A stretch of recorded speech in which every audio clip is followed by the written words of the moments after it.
माननीय प्रधानमंत्री जी से हमारा विनम्र अनुरोध है कि कृपया हम सबको प्रेरणा ज्योति से रोशन करें।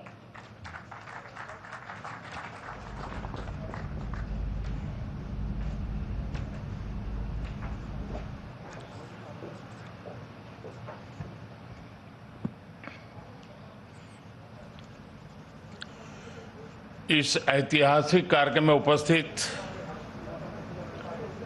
मंत्रिपरिषद के मेरे साथी श्री अमित शाह, श्री हरदीप पुरी जी, मंत्रिमंडल के अन्य सदस्य, आईएन के सभी ट्रस्टी, एनडीएमए के सभी सदस्यगण, jury members, NDRF, coast guards और आईएमडी के डायरेक्टर जनरल्स, आपदा प्रबंधन पुरस्कारों के सभी विजेता साथी, अन्य सभी महानुभाव, भाइयों और बहनों, भारत मां के वीर सपूत नेताजी सुभाष चंद्र बोस की 125वीं जन्म जयंती पर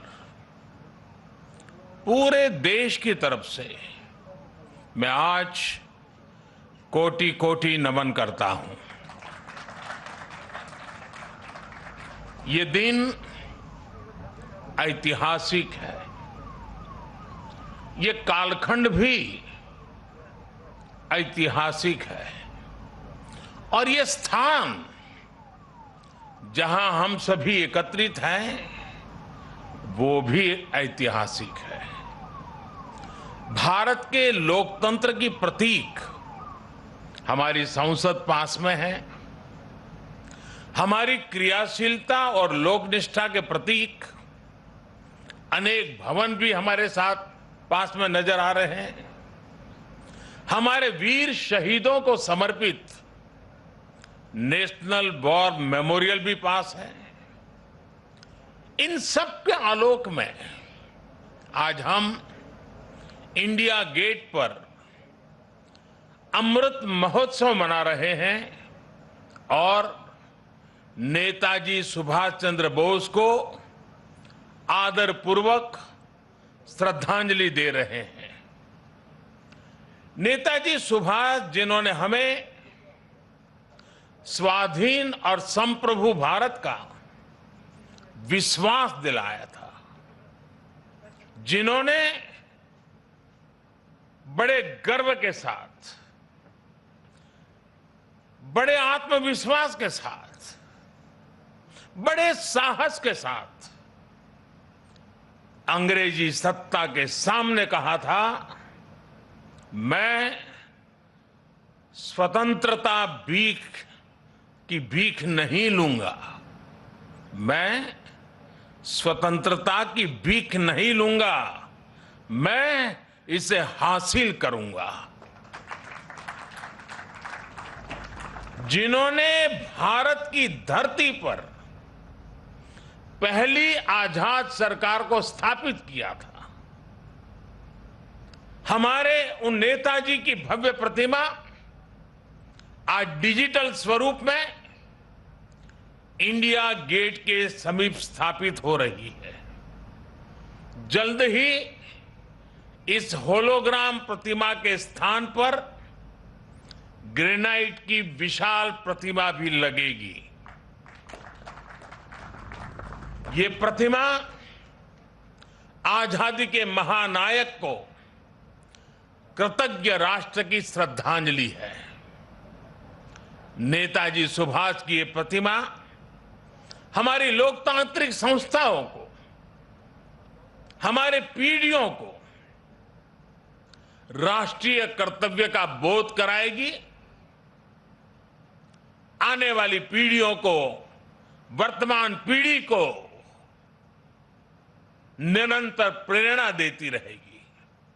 साथियों, पिछले साल से देश ने नेताजी की जयंती को पराक्रम दिवस के रूप में मनाना शुरू किया है। आज पराक्रम दिवस के अवसर पर सुभाष चंद्र बोस आपदा प्रबंधन पुरस्कार भी दिए गए हैं। नेताजी के जीवन से प्रेरणा लेकर ही इन पुरस्कारों को देने की घोषणा की गई थी। साल 2019 से 2022 तक उस समय के सभी विजेताओं, सभी व्यक्तियों, सभी संस्थाओं को जिन्हें आज सम्मान का अवसर मिला है, उन सबको भी मैं बहुत बहुत बधाई देता हूं। साथियों, हमारे देश में आपदा प्रबंधन को लेकर जिस तरह का रवैया रहा था, उस पर एक कहावत बहुत सटीक बैठती है। जब प्यास लगी तो कुआं खोदना। और जिस मैं काशी क्षेत्र से आता हूं, वहां तो एक और भी कहावत है। वो कहते हैं, भोज गड़ी कोहड़ा रोपे। यानी जब भोज का समय आ गया तो कोहड़े की सब्जी उगाने लगना। यानी जब आपदा सिर पर आ जाती थी तो उससे बचने के उपाय खोजे जाते थे। इतना ही नहीं, एक और हैरान करने वाली व्यवस्था थी जिसके बारे में कम ही लोगों को पता है। हमारे देश में वर्षों तक आपदा का विषय एग्रीकल्चर डिपार्टमेंट के पास रहा था। इसका मूल कारण यह था कि बाढ़, अतिवृष्टि, ओले गिरना, ऐसी जो स्थितियां पैदा होती थी, उसे निपटने का जिम्मा, उसका संबंध कृषि मंत्रालय से आता था। देश में आपदा प्रबंधन ऐसे ही चलता रहता था। लेकिन 2001 में गुजरात में भूकंप आने के बाद जो कुछ हुआ, देश को नए सिरे से सोचने के लिए मजबूर किया और उसने आपदा प्रबंधन के मायने बदल दिए। हमने तमाम विभागों और मंत्रालयों को राहत और बचाव के काम में झोंक दिया। उस समय के जो अनुभव थे, उनसे सीखते हुए ही 2003 में Gujarat state disaster management act बनाया गया। आपदा से निपटने के लिए गुजरात इस तरह का कानून बनाने वाला देश का पहला राज्य बना। बाद में केंद्र सरकार ने गुजरात के कानून से सबक लेते हुए 2005 में पूरे देश के लिए ऐसा ही डिजास्टर मैनेजमेंट एक्ट बनाया। इस कानून के बाद ही नेशनल डिजास्टर मैनेजमेंट अथॉरिटी, उसके गठन का रास्ता साफ हुआ। इसी कानून ने कोरोना के खिलाफ लड़ाई में भी देश की बहुत मदद की। साथियों, डिजास्टर मैनेजमेंट को प्रभावी बनाने के लिए 2014 के बाद से हमारे सरकार ने राष्ट्रीय स्तर पर चौतरफा काम किया है। हमने रिलीफ, रेस्क्यू, रिहेबिलिटेशन, उस पर जोर देने के साथ साथ ही रिफॉर्म पर भी बल दिया है। हमने एनडीआरएफ को मजबूत किया, उसका आधुनिकीकरण किया, देश भर में उसका विस्तार किया, स्पेस टेक्नोलॉजी से लेकर प्लानिंग और मैनेजमेंट तक बेस्ट पॉसिबल प्रैक्टिसेस को अपनाया। हमारे एनडीआरएफ के साथ ही सभी राज्यों के एसडीआरएफ्स और सुरक्षा बलों के जवान अपनी जान की बाजी लगाकर एक एक जीवन को बचाते हैं। इसलिए आज ये पल इस प्रकार से जान की बाजी लगाने वाले, औरों की जिंदगी बचाने के लिए खुद की जिंदगी का दांव लगाने वाले, चाहे वो एनडीआरएफ के लोग हो, चाहे एसडीआरएफ के लोग हो, हमारे सुरक्षा बलों के साथी हो, ये सब के सब उनके प्रति आज आभार व्यक्त करने का, उनको सैल्यूट करने का ये वक्त है। साथियों, अगर हम अपनी व्यवस्थाओं को मजबूत करते चलें तो आपदा से निपटने की क्षमता दिनों दिन बढ़ती चली जाती है। मैं इसी कोरोना काल के 1-2 वर्ष की बात करूं तो इस महामारी के बीच भी देश के सामने नई आपदाएं आकर खड़ी हो गई। एक तरफ कोरोना से तो लड़ाई लड़ी रहे थे, अनेक जगहों पर भूकंप आए, कितने ही क्षेत्रों में बाढ़ आई, उड़ीसा, पश्चिम बंगाल समेत पूर्वी तटों पर साइक्लोन आए, गोवा, महाराष्ट्र, गुजरात, पश्चिमी तटों पर भी साइक्लोन आए। पहले एक एक साइक्लोन में सैकड़ों लोगों की मृत्यु हो जाती थी, लेकिन इस बार ऐसा नहीं हुआ। देश ने हर चुनौती का जवाब एक नई ताकत से दिया। इसी वजह से इन आपदाओं में हम ज्यादा से ज्यादा जीवन बचाने में सफल रहे। आज बड़ी बड़ी अंतर्राष्ट्रीय एजेंसियां भारत के इस सामर्थ्य, भारत में आए इस बदलाव की सराहना कर रही हैं। आज देश में एक ऐसा end to end cyclone response system है जिसमें केंद्र, राज्य, स्थानीय प्रशासन और सभी एजेंसियां एक साथ मिलकर के काम करती हैं। बाढ़, सूखा, साइक्लोन, इन सभी आपदाओं के लिए वार्निंग सिस्टम में सुधार किया गया है। डिजास्टर रिस्क एनालिसिस के लिए एडवांस टूल्स बनाए गए हैं। राज्यों की मदद से अलग अलग क्षेत्रों के लिए डिजास्टर रिस्क मैप्स बनाए गए हैं। इसका लाभ सभी राज्यों को, सभी स्टेक होल्डर्स को मिल रहा है। और सबसे महत्वपूर्ण, डिजास्टर मैनेजमेंट, आपदा प्रबंधन आज देश में जन भागीदारी और जन विश्वास का विषय बन गया है। मुझे बताया गया है कि एनडीएमए की आपदा मित्र जैसी स्कीम से युवा आगे आ रहे हैं, आपदा मित्र के रूप में जिम्मेवारियां उठा रहे हैं, यानी जन भागीदारी बढ़ रही है। कहीं कोई आपदा आती है तो लोग विक्टिम नहीं रहते, वो वॉलेंटियर्स बनकर आपदा का मुकाबला करते हैं। यानी आपदा प्रबंधन अब एक सरकारी काम भर नहीं है, बल्कि ये सबका प्रयास का एक मॉडल बन गया है। और साथियों, जब मैं सबका प्रयास की बात करता हूं तो इसमें हर क्षेत्र में हो रहा है प्रयास, एक होलिस्टिक अप्रोच भी शामिल है।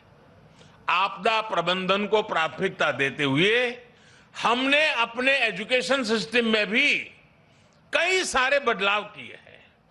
जो सिविल इंजीनियरिंग के कोर्सेज होते हैं, आर्किटेक्चर से जुड़े कोर्सेज होते हैं, उसके पाठ्यक्रम में डिजास्टर मैनेजमेंट से जोड़ा, इंफ्रास्ट्रक्चर की रचना कैसी हो उस विषयों को जोड़ना, ये सारे काम प्रयासरत हैं। सरकार ने डैम फेलियर की स्थिति से निपटने के लिए डैम सेफ्टी कानून भी बनाया है।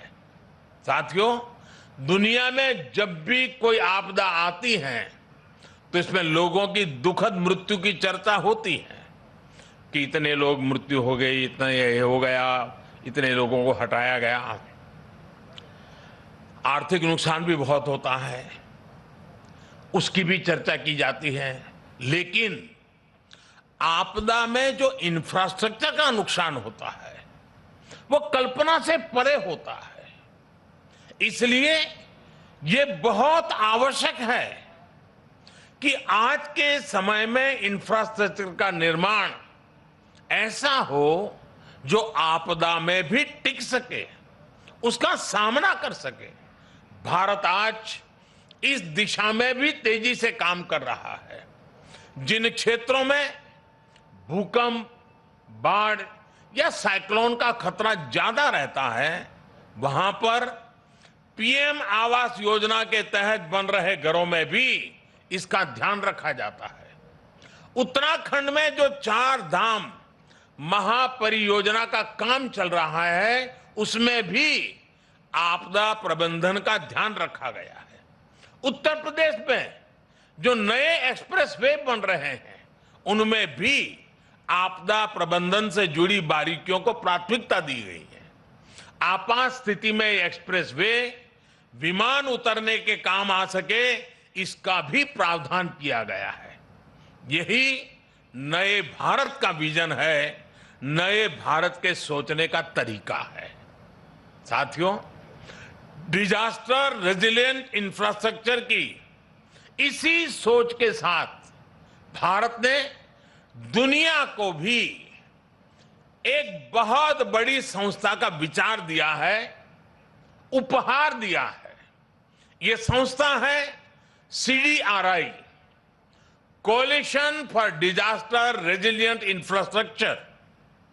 भारत की इस पहल में ब्रिटेन हमारा प्रमुख साथी बना है और आज दुनिया के 35 देश इससे जुड़ चुके हैं। दुनिया के अलग अलग देशों के बीच में, सेनाओं के बीच में हमने ज्वाइंट मिलिट्री एक्सरसाइज बहुत देखी है, पुरानी परंपरा है, उसकी चर्चा भी होती है। लेकिन भारत ने पहली बार डिजास्टर मैनेजमेंट के लिए ज्वाइंट ड्रिल की परंपरा शुरू की है। कई देशों में मुश्किल समय में हमारी डिजास्टर मैनेजमेंट से जुड़ी एजेंसियों ने अपनी सेवाएं दी हैं, मानवता के प्रति अपने कर्तव्य का निर्वाह किया है। जब नेपाल में भूकंप आया, इतनी बड़ी तबाही मची, तो भारत एक मित्र देश के रूप में उस दुख को बांटने के लिए जरा भी देरी नहीं की थी। हमारे NDRF के जवान वहां तुरंत पहुंच गए थे। डिजास्टर मैनेजमेंट का भारत का अनुभव सिर्फ हमारे लिए नहीं, बल्कि पूरी मानवता के लिए है। आप सभी को याद होगा, 2017 में भारत ने साउथ एशिया जियो स्टेशनरी कम्युनिकेशन सैटेलाइट को लॉन्च किया था। वेदर और कम्युनिकेशन के क्षेत्र में उसका लाभ हमारे दक्षिण एशिया के मित्र देश को मिल रहा है। साथियों, परिस्थितियां कैसी भी हो, अगर हम में हौसला है तो हम आपदा को भी अवसर में बदल सकते हैं। यही संदेश नेताजी ने हमें आजादी की लड़ाई के दौरान दिया था। नेताजी कहते थे, कभी भी स्वतंत्र भारत के सपने का विश्वास मत खोना। दुनिया की कोई ताकत नहीं है जो भारत को झकझोर सके। आज हमारे सामने आजाद भारत के सपनों को पूरा करने के लक्ष्य हैं।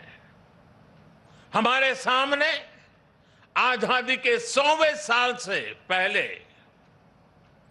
2047 के पहले नए भारत के निर्माण का लक्ष्य है। और नेताजी को देश पर जो विश्वास था, जो भाव नेताजी के दिल में उभरते थे, और उनके इन भावों के कारण मैं कह सकता हूं कि दुनिया की कोई ताकत नहीं है जो भारत को इस लक्ष्य तक पहुंचने से रोक सके। हमारी सफलताएं हमारी संकल्प शक्ति का सबूत है, लेकिन ये यात्रा अभी लंबी है। हमें अभी कई शिखर और पार करने हैं। इसके लिए जरूरी है हमें देश के इतिहास का हजारों सालों की यात्रा में इसे आकार देने वाले तप, त्याग और बलिदानों का बोध रहे। भाई और बहनों, आजादी के अमृत महोत्सव का संकल्प है कि भारत अपनी पहचान और प्रेरणाओं को पुनर्जीवित करेगा। ये दुर्भाग्य रहा कि आजादी के बाद देश की संस्कृति और संस्कारों के साथ ही अनेक महान व्यक्तित्वों के योगदान को मिटाने का काम किया गया। स्वाधीनता संग्राम में लाखों लाख देशवासियों की तपस्या शामिल थी, लेकिन उनके इतिहास को भी सीमित करने की कोशिश हुई। लेकिन आज आजादी के दशकों बाद देश उन गलतियों को डंके की चोट पर सुधार रहा है, ठीक कर रहा है। आप देखिए, बाबा साहब आंबेडकर से जुड़े पंच तीर्थों को देश उनकी गरिमा के अनुरूप विकसित कर रहा है। स्टैच्यू ऑफ यूनिटी आज पूरी दुनिया में सरदार वल्लभ भाई पटेल के यशगान की तीर्थ बन गई है। भगवान बिरसा मुंडा की जयंती को जनजातीय गौरव दिवस के रूप में मनाने की शुरुआत भी हम सब ने कर दी है। आदिवासी समाज के योगदान और इतिहास को सामने लाने के लिए अलग अलग राज्यों में आदिवासी म्यूजियम्स बनाए जा रहे हैं और नेताजी सुभाष चंद्र बोस के जीवन से जुड़ी हर विरासत को भी देश पूरे गौरव से संजो रहा है। नेताजी द्वारा अंडमान में तिरंगा लहराने की 75वीं वर्षगांठ पर अंडमान के एक द्वीप का नाम उनके नाम पर रखा गया है। अभी दिसंबर में ही अंडमान में एक विशेष संकल्प स्मारक नेताजी सुभाष चंद्र बोस के लिए समर्पित की गई है। ये स्मारक नेताजी के साथ साथ इंडियन नेशनल आर्मी के उन जवानों के लिए भी एक श्रद्धांजलि है जिन्होंने आजादी के लिए अपना सर्वस्व न्योछावर कर दिया था। ये मेरा सौभाग्य है कि पिछले वर्ष आज के ही दिन मुझे कोलकाता में नेताजी के पैतृक आवास भी जाने का अवसर मिला था। जिस प्रकार से वो कोलकाता से निकले थे, जिस कमरे में बैठकर वो पढ़ते थे, उनके घर की सीढ़ियां, उनके घर की दीवारें, उनके दर्शन करना, वो अनुभव शब्दों से परे है। साथियों, मैं 21 अक्टूबर 2018 का वो दिन भी नहीं भूल सकता जब आजाद हिंद सरकार के 75 वर्ष हुए थे। लाल किले में हुए विशेष समारोह में मैंने आजाद हिंद की कैप पहनकर तिरंगा फहराया था।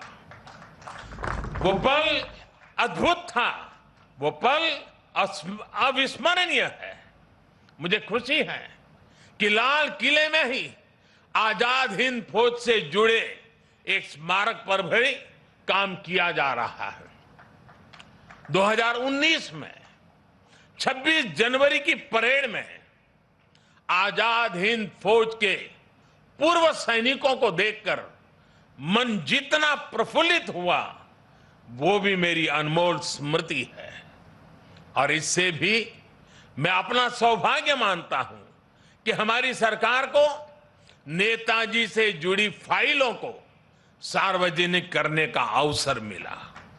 साथियों, नेताजी सुभाष कुछ ठान लेते थे तो फिर उन्हें कोई ताकत रोक नहीं सकती थी। हमें नेताजी सुभाष की can do, will do spirit से प्रेरणा लेते हुए आगे बढ़ना है। वो ये जानते थे, तभी ये बात हमेशा कहते थे, भारत में राष्ट्रवाद ने ऐसी सृजनात्मक शक्ति का संचार किया है जो सदियों से लोगों के अंदर सोई पड़ी थी। हमें राष्ट्रवाद भी जिंदा रखना है। हमें सृजन भी करना है और राष्ट्र चेतना को जागृत भी रखना है। मुझे विश्वास है कि हम मिलकर भारत को नेताजी सुभाष के सपनों का भारत बनाने में सफल होंगे। आप सभी को एक बार फिर पराक्रम दिवस की बहुत बहुत शुभकामनाएं देता हूं और मैं आज एनडीआरएफ, एसडीआरएफ के लोगों को भी विशेष रूप से बधाई देता हूं, क्योंकि बहुत छोटे कालखंड में उन्होंने अपनी एक पहचान बना दी है। आज कहीं पर भी आपदा हो या आपदा के संबंधित संभावनाओं की खबरें हो, साइक्लोन जैसी, और जब एनडीआरएफ के जवान यूनिफॉर्म में दिखते हैं, सामान्य मानवी को एक भरोसा हो जाता है कि अब मदद पहुंच गई। इतने कम समय में किसी संस्था और इसके यूनिफॉर्म की पहचान बनना, यानी जैसे हमारे देश में कोई तकलीफ हो और सेना के जवान आ जाएं, तो सामान्य मानवी को संतोष हो जाता है, भाई बस अब ये लोग आ गए हैं। वैसा ही आज एनडीआरएफ और एसडीआरएफ के जवानों ने अपने पराक्रम से ये करके दिखाया है। मैं पराक्रम दिवस पर नेताजी का स्मरण करते हुए मैं एनडीआरएफ के जवानों को, एसडीआरएफ के जवानों को, उन्होंने जिस काम को जिस करुणा और संवेदनशीलता के साथ उठाया है, बहुत बहुत बधाई देता हूं, उनका अभिनंदन करता हूं। मैं जानता हूं इस आपदा प्रबंधन के काम में इस क्षेत्र में काम करने वाले कईयों ने अपने जीवन भी बलिदान दिए हैं। मैं आज ऐसे जवानों को भी श्रद्धांजलि देता हूं जिन्होंने किसी की जिंदगी बचाने के लिए अपनी जिंदगी दांव पर लगा दी थी। ऐसे सबको मैं आदरपूर्वक नमन करते हुए मैं आप सबको भी आज पराक्रम दिवस की अनेक अनेक शुभकामनाएं देते हुए मेरी वाणी को विराम देता हूं। बहुत बहुत धन्यवाद।